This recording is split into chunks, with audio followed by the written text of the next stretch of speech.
Bismillahirrahmanirrahim. Assalamualaikum warahmatullahi wabarakatuh. Perkenalkan, nama saya Abdul Muiz Ahmad dengan NIM 1120036000029.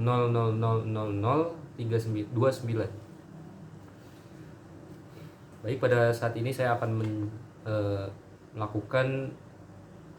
memberikan jawaban terkait soal dari ujian akhir semester metode kritik matan hadis semester 6 kelas C yang diampu oleh Bapak Khairul Huda STHI LC MA.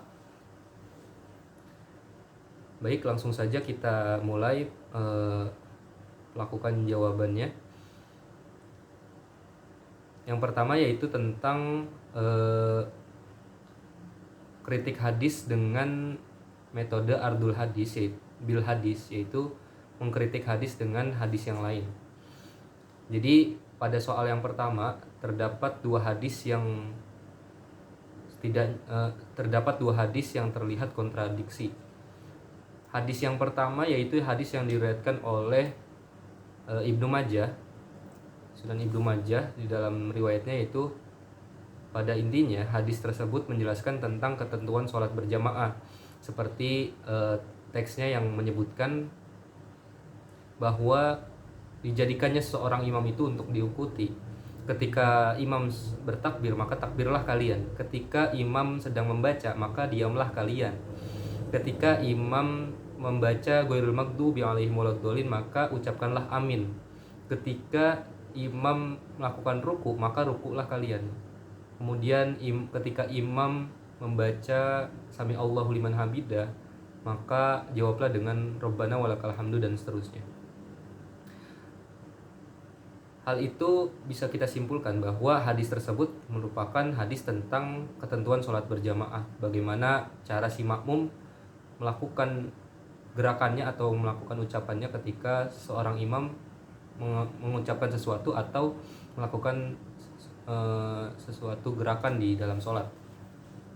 Kemudian hadis yang kedua adalah hadis tentang anjuran seseorang ketika sholat untuk membaca surat Al-Fatihah. Ini khususnya bagi seorang makmum. Jika kita sandingkan, kita komparasi antara dua hadis ini, maka jelas kedua hadis ini terlihat kontradiktif, karena yang pertama, hadis pertama itu menjelaskan tentang larangan seorang makmum untuk berbicara atau membaca ketika seorang imam membaca. Namun justru di hadis yang kedua adalah tentang anjuran atau perintah untuk membaca surat Al-Fatihah. Di dalam hadisnya berbunyi, janganlah sekali-kali kalian membaca kecuali dengan bacaan Ummul Quran atau Al-Fatihah. Maka bisa kita simpulkan kedua hadis ini adalah kontradiktif. Bagaimana cara kita menyikapinya, yaitu tetap kita jadikan kedua hadis ini sebagai dalil, akan tetapi dalam bentuk pengecualian. Kita diam ketika imam membaca, kecuali untuk membaca Al-Fatihah. Maka ketika imam sedang membaca, maka kita dibolehkan untuk membaca, tapi bacaannya harus surat Al-Fatihah, tidak boleh bacaan-bacaan yang lain. Kemudian mungkin itu yang bisa saya simpulkan dari soal yang pertama, bahwa kita dibolehkan untuk membaca surat Al-Fatihah ketika seorang imam sedang membaca, walaupun di dalam hadis yang pertama dilarang. Gitu. Lanjut, soal yang kedua yaitu gunakanlah kritik matan hadis dengan metode empiris.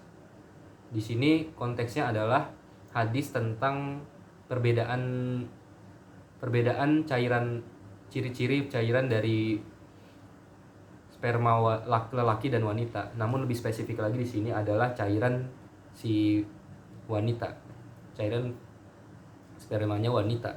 Di dalam hadis tersebut dijelaskan bahwa ciri-ciri dari warna cairan vaginanya wanita adalah encer dan kekuning-kuningan. Kemudian saya meng-cross check, mencari tentang artikel dan jurnal tentang tentang ciri-ciri warna dari cairan vaginanya wanita yang saya cari dari jurnal atau artikel yang tentang kesehatan dan diawasi juga oleh Kemenkes RI. Justru ini jelas ini adalah hal yang valid. Maka yang saya temukan dalam dalam pencarian saya di dalam tentang jurnal tentang cairan vagina wanita, ciri-ciri cairan vagina wanita adalah ciri-ciri warna cairan vagina wanita adalah pada umumnya itu tidak encer atau kental dan berwarna bening atau keputih-putihan.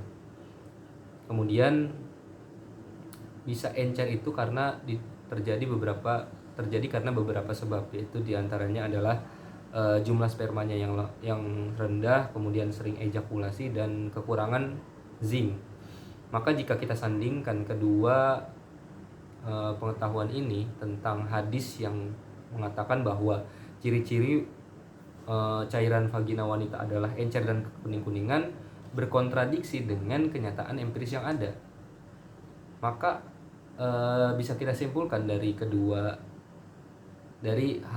soal yang nomor 2 ini bahwa hadis yang diriwayatkan oleh Imam Muslim ini kontradiksi atau bertentangan dengan kenyataan yang empiris, bahwa kenyataan empiris adalah kenyataan yang tidak bisa kita tolak, keadaan yang tidak bisa kita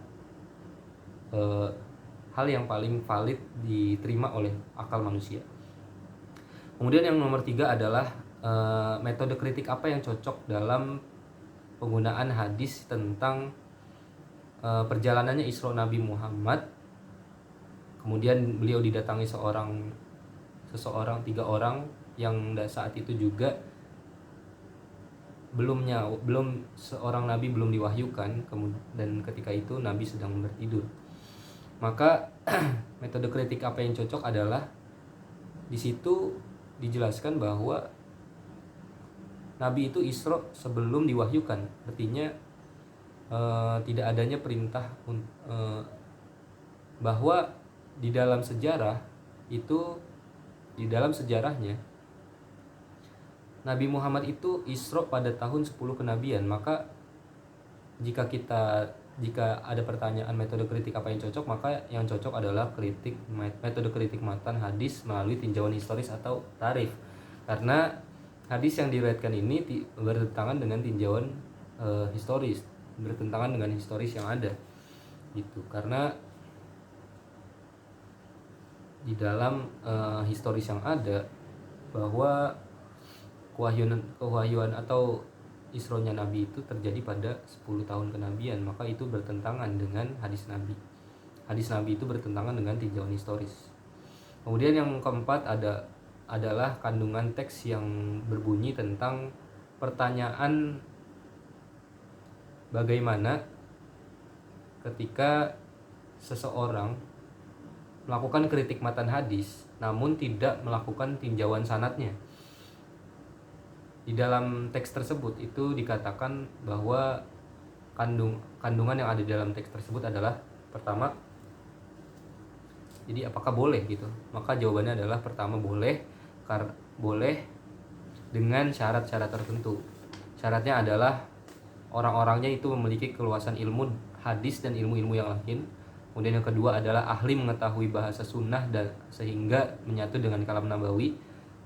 3, terbiasa dan akrab terhadap kepribadian Nabi, jadi sering mengetahui bagaimana karakter seorang Nabi Muhammad. 4, mengetahui hal yang boleh dan tidak diperbolehkan. Kemudian 5, sering membaca hadis.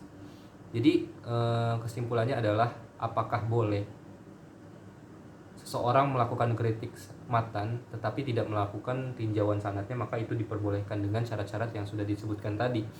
Karena ketika seorang ingin melakukan kritik matan tapi tidak memiliki keluasan ilmu yang ada, maka khawatir terjadi hal-hal penafsiran teks matan yang menyimpang. Kemudian yang terakhir, yang kelima adalah Kemudian yang kelima adalah tentang kekurangan apa yang ada di dalam perkuliahan selama 1 semester di dalam mata kuliah metode kritik matan hadis yang diampu oleh Bapak Khairul Huda. Sejauh ini yang saya rasakan ketika perkuliahan, saya rasa tidak ada kekurangan. Justru saya senang dengan metode yang diberikan oleh Bapak Khairul Huda, karena di dalam presentasi tersebut mahasiswa tidak hanya diharuskan untuk memberikan teori-teori saja tentang bagaimana kita mengkritik matan hadis melalui beberapa tinjauan, tetapi juga bagaimana kita mengaplikasikannya dan contoh-contohnya bagaimana gitu. Seperti ayat-ayat Al-Qur'an, seperti hadis-hadis tentang hadis tentang Siti Aisyah yang mengkritik hadis yang diriwayatkan oleh Abu Hurairah, bahwa hadis tersebut adalah tidak masuk bertentangan dengan ayat Al-Qur'an, seperti hadis yang berbicara tentang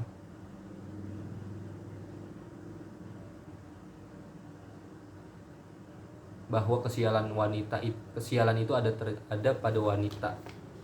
Kemudian bertentangan dengan ayat-ayat Al-Qur'an yang mengatakan bahwa ya sesuatu itu terjadi karena sudah tertulis dalam Lauhul Mahfuznya Allah gitu. Kemudian banyak sekali dan lain sebagainya gitu. Itu yang menjadikan saya senang dengan metode perkuliahan seperti itu, dan semoga Bapak Khairul Huda melakukan terobosan-terobosan baru untuk tambah baik dari perkuliahan sebelumnya. Terima kasih, mungkin itu saja yang dapat saya sampaikan. Kurang lebihnya mohon maaf. Assalamualaikum warahmatullahi wabarakatuh.